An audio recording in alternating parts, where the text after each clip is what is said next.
What's good, YouTube? Welcome to Skyrim Mods Weekly. One more week until the 2nd anniversary of Skyrim, and of course the 100th episode of Skyrim Mods Weekly. I timed that pretty well, didn't I? I missed exactly 4 weeks so that it would perfectly be the 100th episode on the 2nd anniversary. Alright guys, so I got 2 follower mods for you guys this week. The first one might be familiar to you guys. It's been such a long time, but the bear musician is finally a follower. And not only has he learned a new song, but unlike PEDOBEAR, he can actually get up on 2 feet and beat the crap out of people with his lute. And goddamn, he is intimidating as shit when he gets up and pulls that lute back in preparation to smash your face in. If you see a bear standing upright on 2 feet, holding a lute, and doing this, you better get the fuck out of there, man. You better run for your life before he sticks that loot up your ass. He is just absolutely at the top of the Skyrim animal food chain, because no one, not even wolves, tigers, or spiders can fuck with him. And after he beats the crap out of his foes, he takes a nap like a boss. This mod puts the very popular PEDOBEAR mod to shame. I'm not even lying right now, this mod has 400 views compared to PEDOBEAR's 240,000. Yet RSV has been able to not only get the bear to stand upright and attack, but also flawlessly synchronize the bear's animations to the songs he's playing.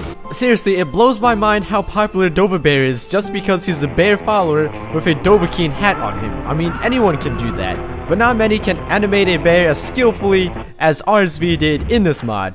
He stamps his feet on time, he claps his hands on time. His lip syncing is pretty much as good as it gets for a bear. Buddy, you're a boy, make a big noise, playing in the street, gonna be a big man someday, you got mud on your face. He bobs his body up and down with the beat, takes his lute out on time for his guitar solos, and moves his head like he's playing the most soulful guitar solos you've ever heard. This mod seriously needs a lot more views and downloads because I don't think anybody has discovered it yet, although it is still in beta. Maybe its full release it will get as many views as the Bear Musician mod did, or even the PEDOBEAR mod did, because it definitely deserves it. This is simply an amazing mod. Alright guys, the second follower mod is called simply the Poet, and I don't know why this mod got so many endorsements and views. I'm not gonna judge, but what I do really like about this mod is just the possibilities of using this mod. I'm talking about how we can turn the Poet into Arya Stark. Just look at these screenshots. It's possible. It's completely possible. And I think the Poet could be the first step into creating an Arya Stark follower. We just need someone to make her black-haired and also make her a little less Asian looking. I mean, like, no racist or anything. Also give her some Game of Thrones style clothes. And you've got a mod guaranteed to hit the hot files list, maybe even the file of the month. Oh, and even throw in some lines from the show, like stick 'em with the pointy end. And face, tits, balls, I hit them right where I wanted to. But for now, we're just gonna have to settle with an Asian-looking Arya named the Poet.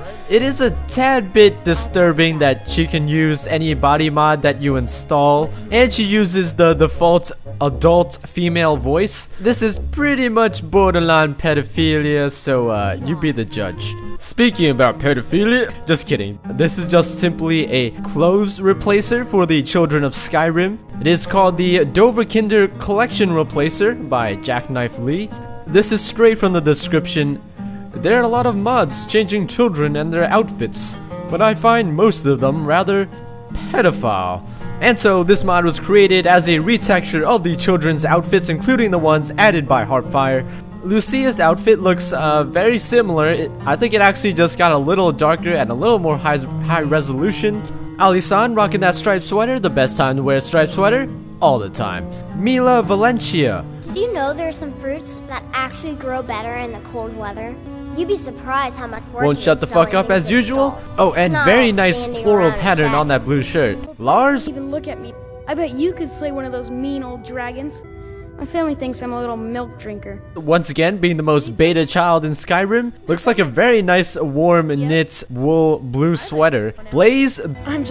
Both my parents were in the Legion. There was an ambush. being a sad cunt as usual, but I am admiring that symbol on your shirt. Braith, her shirt has now a very beautiful quilted look to it. In addition, the new clothes added by the Heartfire add-on will also be retextured. You can give them to your adopted children. I've got something for you, Francois. You got me a present? Wow, thanks, Ma. It's a new shirt. Psych. Stop teasing me. There are 3 versions to these outfits. The first one is the Northchild versions, and those will add Christmas pizzazz to all your clothing. Well, to all your child's clothing. They'll look a lot more warmer, and they'll definitely look good on Arya Stark if she was a follower. Just saying. Then there's the Nightchild, which will make all your children look like vampires, or just somewhat evil in general. Maybe if you have emo children. And there's the Royal Collection, which will make your kids look like complete snobs. Just kidding. These actually do look really nice, especially this one. This one's my favorite. So yeah, awesome mod. These outfits look like they could really belong in Skyrim, and definitely adds more variety to the otherwise pretty plain child's clothing.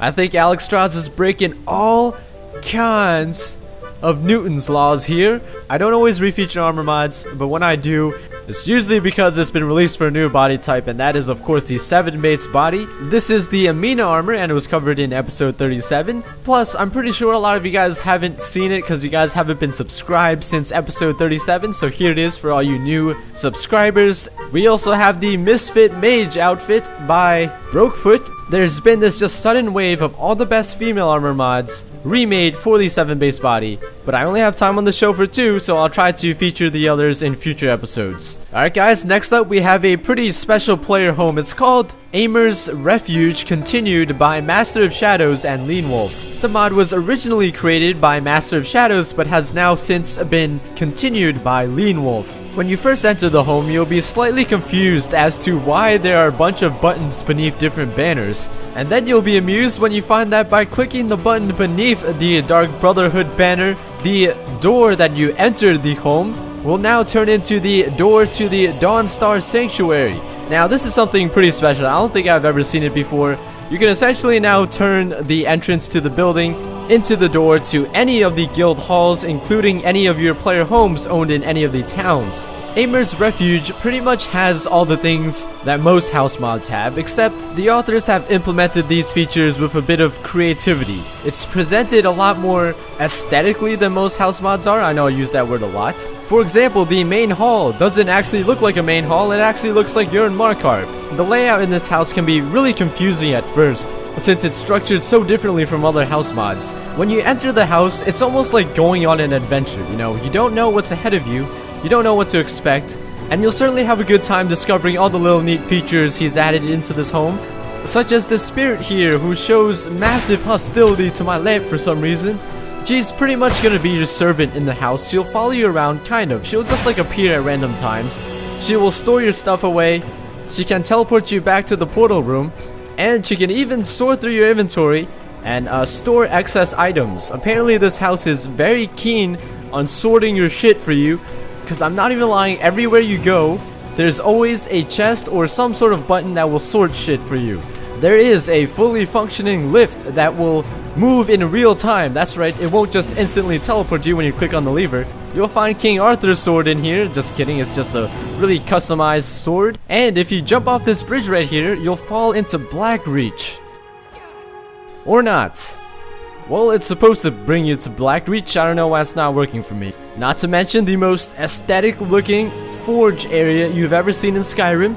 I should totally do my armor mods in here. And Aimer's Refuge is also home to quite possibly the most beautiful room I've ever seen in Skyrim modding. Seriously, I can't even think of a recent game that has reached this level of aesthetics. One of the most creative house mods to date. I just wish it was populated by more than just a spirit.